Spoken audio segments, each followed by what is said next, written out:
So I'm Josh Snyder, and this is Thoughtful Discussions, and I'm here with Adam Thomas. Jason Fate.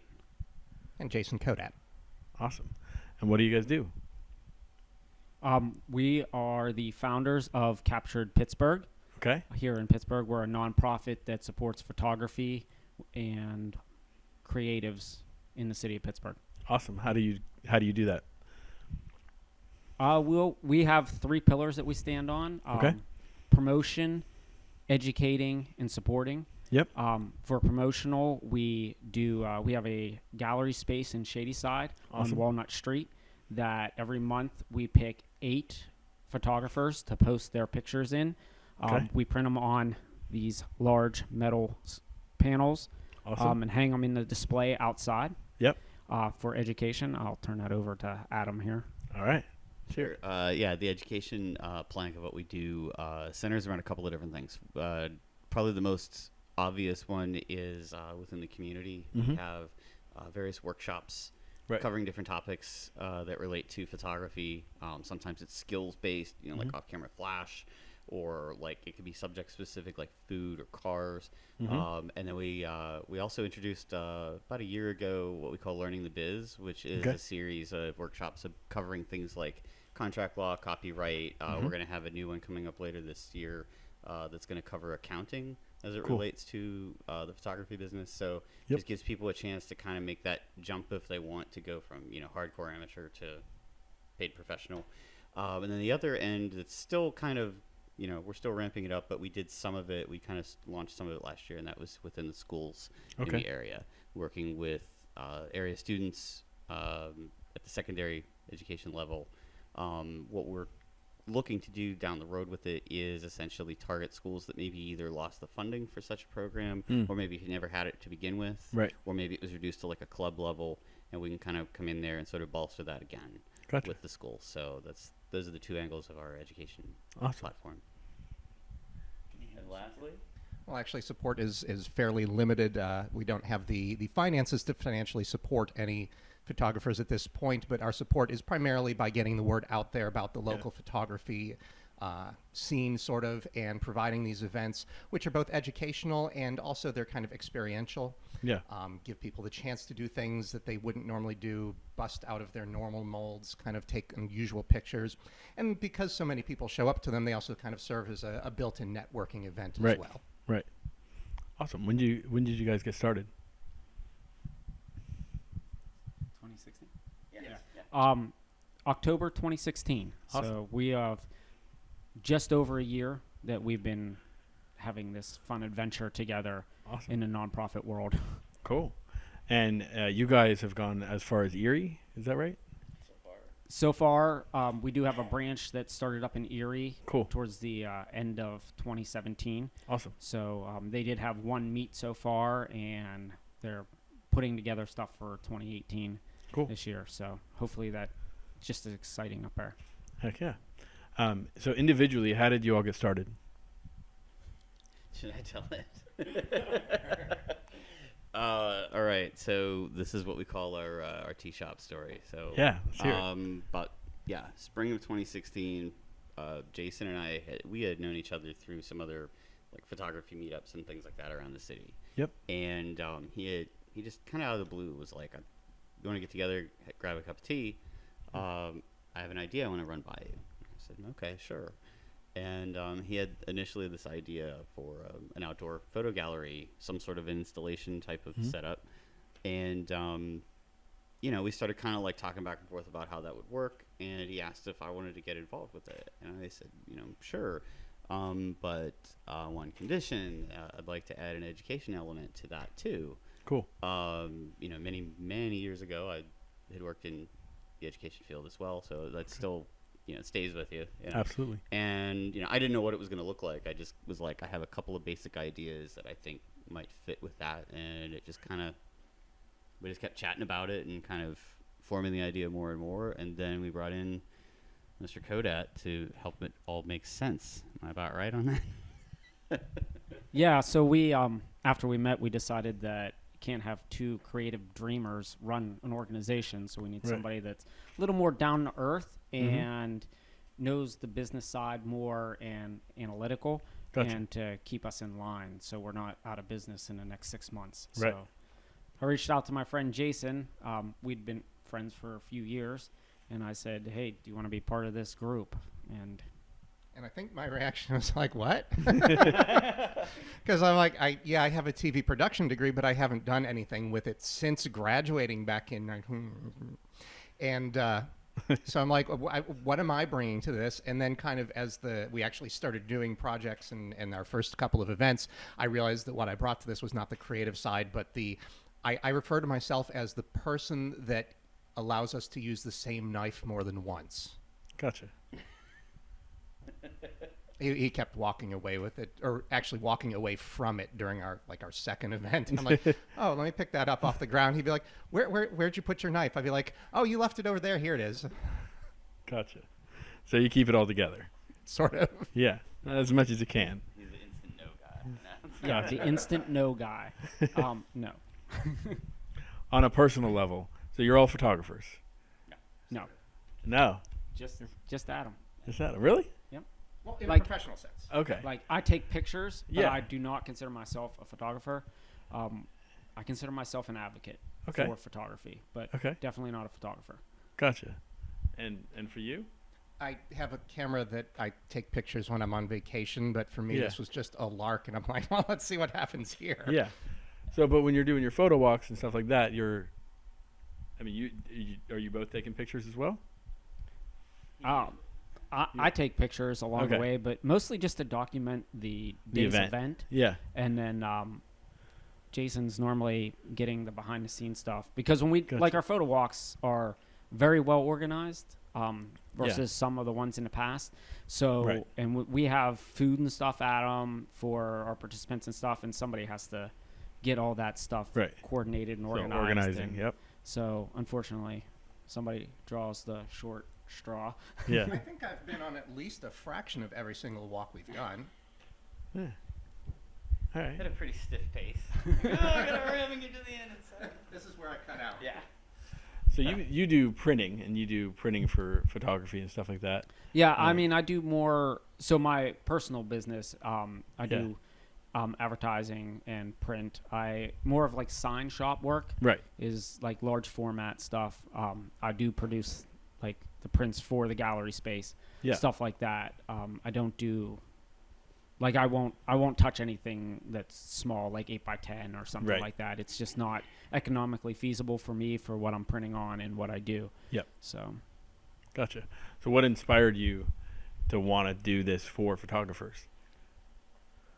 Because I like photography. Yeah. And So it's I just something you enjoy more. yeah, I than enjoy it, okay. and I've always been pretty outspoken about like what I think is right and wrong. Yeah. So in the advocacy part of it, I don't like taking part in things that aren't well run and put together. And Right. whenever I look at something, I always look at it from how can we do this better. Yeah. So like I participated in a couple photo walks and stuff, and then every time I was like, this could be so much better if like just a little more effort was put into these things. Yeah. So like that was my point with like going to Adam and saying, listen, I know other people have tried to get you to be part of their groups and to do this, and I'm not sure of your exact reason for turning everybody down. Yeah. But I promise you, this is going to be different. Like there's going to be like, that's why we decided to go the whole entire, if we're going to go big. And Yeah. it was the nonprofit, getting the nonprofit status Yeah. was like one of our benchmarks. Right. And A little more serious than just Right. we have an Just idea, we want to put some Yeah, stuff not up. just like 10 Right. people that just get together and say, hey, let's throw a walk or something. Right. Which you no know? shame to them. It's fun. Yeah, it's Yeah. fun, but I think that hopefully people get more value. Right. And then on the flip side of it is like I've already seen in some of the other walks, like some of the stuff that we have done, people start to expect. So now they're doing. Yeah. And like the best part of doing something is it's not, this is what people don't understand. It's not really about like, I'm going to do it better than everybody else. Right. But if I can get other people to then do it better also, Right. everybody wins. Absolutely. And that's the whole point behind it. So like we take our concepts and put them out there, and then Yeah. we hope that other people try to replicate some of those things that we do into Yeah. the things they're doing. And then the end user, being the photographers, Like they get a better value all the way around. So Absolutely. if we can raise the bar for everything, and then the end user gets the benefit of that, like that's the goal here. Absolutely. Is to do it that way. Gotcha. A little more focused. I should probably add one tiny element to this. We call our photo walks neighborhood tours. Okay. That's our branding at work there. You know? And you had asked about like us going on the walks. Like we're all there. We're always present, but typically like our neighborhood tours will be centered around either a theme that has to do with like a specific neighborhood or a cause or something like that. Right. And so we'll usually bring in a couple of volunteers to act as what we call our ambassadors for the neighborhood tour. Yeah. So it might be somebody that's an expert on the subject, or like in the case of like our Wilkinsburg walk last fall, we worked with Preservation Pittsburgh, so we had like their whole team there to talk about all the structures we were photographing with everybody. You know, in other cases, we've had fellow photographers that we'll reach out to and say, hey, can you come along and just kind of like be there to be a mentor? Right. You know, because a lot of times, you know, and we welcome this, but a lot of times we have a lot of new people. Yeah. And they're not familiar with how to work a DSLR, or maybe they only have their iPhone and they don't know how to get out of auto mode, or, you know, any of those kinds of things. And so we have people there, right, you know, myself included, they could just kind of offer those couple little bit of tips along the way. So that, again, like Jason said, we're building value into the experience for everybody. Absolutely. You know, and we've seen it just blossom. Cool. You know, people that were, you know, just basic amateurs, or maybe had just gotten their first camera, and they're, you know, here we are a year and a half later, and there's a lot of those folks that are getting paid to shoot, you know, portraits, or paid to shoot like their kids' sports teams or weddings or whatever, and they never would have done it. And they've told us point blank, like, if it hadn't been for you guys, or if I hadn't been featured in the gallery or whatever, I wouldn't have had the courage to try this. Awesome. And, you know, again, it's a win all the way around, and especially for everybody else out there. Yeah. You know, it's all geared towards them. Cool. I love it. Tell me about you personally. Like, how did a little bit more of your background, since you are one of the people that are a photographer. Well, I had moved back here to Pittsburgh in 2010. I spent a few years in Cleveland, and you know, just change of scene. And I was doing consulting work based on like my previous work in media, and I had too many times of people not showing up. You know, I'd like a photo shoot for a product shot or something like that. Gotcha. And you know, a lot of people that I worked for fairly regularly knew that like I'd been like a diehard photographer, like literally since I was like 4 years old.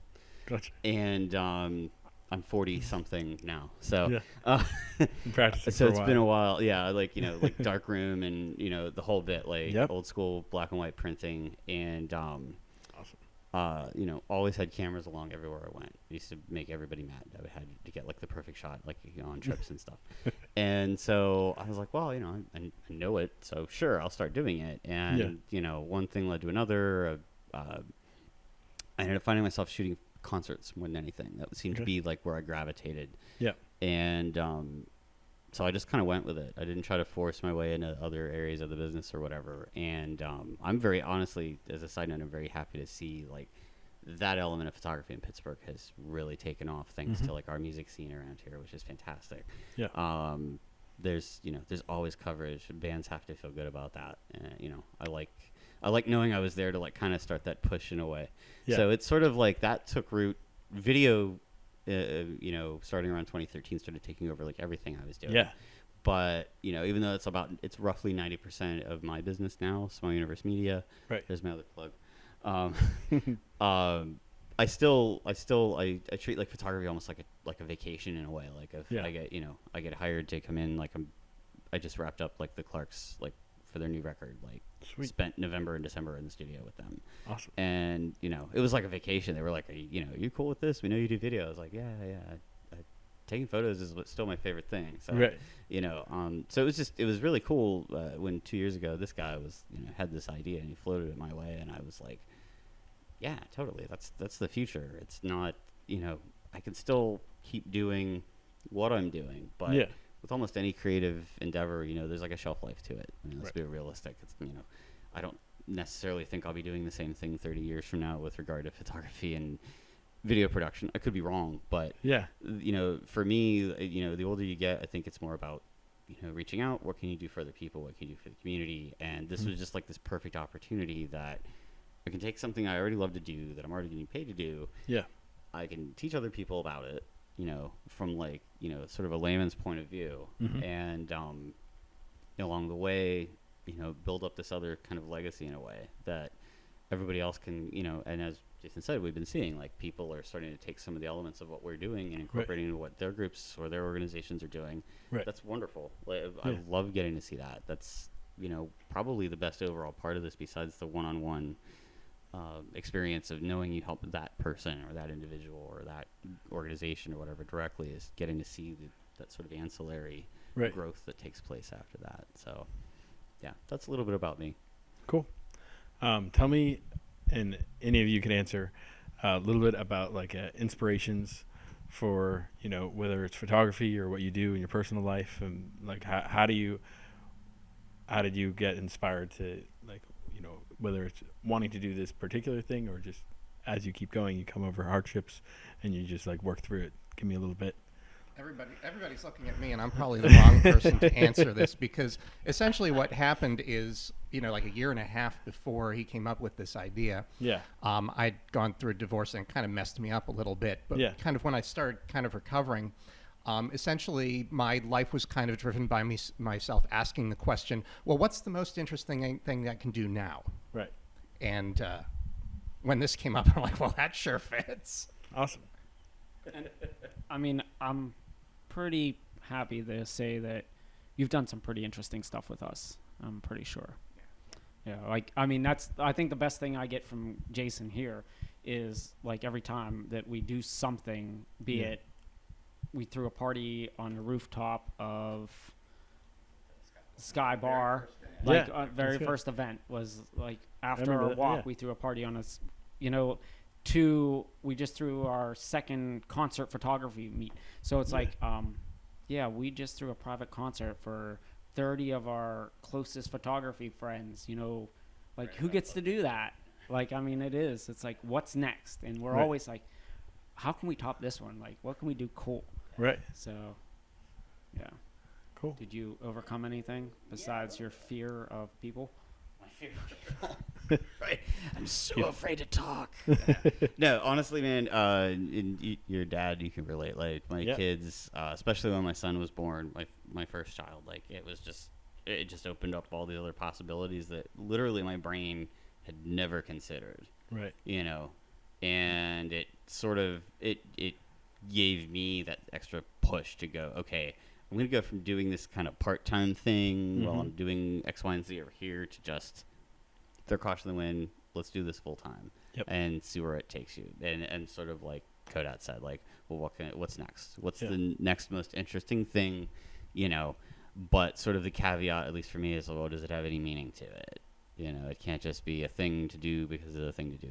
What's this going to mean? What's this going to mean to me? Or what's this going to mean to my kids or the community or what have you? And, as long as it's there, as long as that part of it makes sense, then that's inspiring enough for me.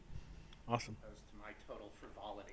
Frivolity is a totally legitimate reason to do anything. It's good. I like how stoic your reaction. What do you think? What do you think the future? What are some goals that you have for yourselves? What are some goals you have for Captured Pittsburgh, and how do you plan to get there? Captured Anchorage. Captured Anchorage is a real thing. This guy got it rolling. They even have a logo. Yeah. Oh yeah. All right. Right. They don't have a group or people, but they have a logo. Right. Yeah. No. One person. Right. We would like to take the model that we've developed here in Pittsburgh. Yeah. Make sure that we have that refined down to where it's scalable. Cool. Not just here, but other cities. We've had inquiries from other cities. Gotcha. We're kind of treating the Erie thing as like a pilot to see what makes sense of how we can make it work at distance like that. Right. But we would like to see it eventually over the next few years branch out, at least at the basic level of, the education programs, the workshops, a gallery space. Right. And then there's a couple other things that I don't think we're at liberty to talk about yet. That's great for the show. It is. Just stay tuned, okay? Exactly. Because next time we're on, we'll be able to talk about it all. But no, for Capture Pittsburgh, that's kind of in a nutshell what we're looking to do, is just make sure that we we have this as well oiled of a machine here in Pittsburgh as we can, so that we're doing our best every single time out there for everybody that comes out. Right. So you have, if anyone's interested in any events coming up or they want to check out the gallery, where would they go to find that info? We are connected on pretty much every social media platform. We have our own standard website, capturedpittsburgh.org. Okay. And then we're available on Instagram primarily. We have a Facebook page. We actually have 2 Facebook pages, one for Captured Pittsburgh, the organization, and one for the gallery separately. Okay. We're on Patreon. We're on Patreon. Do we have a Twitter account? We do. But we rarely use it. Really use it. Okay. It's Instagram and Facebook. And in fact, our gallery is entirely social media driven. All of these submissions come from either the hashtag on Instagram, captured, is there an underscore? No. Okay, captured PGH, or you can post them to the wall of the gallery page. Okay. Awesome. So any nonprofits that want to reach out, any people that are looking to maybe be a part of a group or have some questions, just go online, contact you, and reach out. Like capturedpittsburgh.org has our contacts on there. Sweet. Makes it easy. Okay, awesome. Thanks so much for being on. Thanks for having us. Absolutely.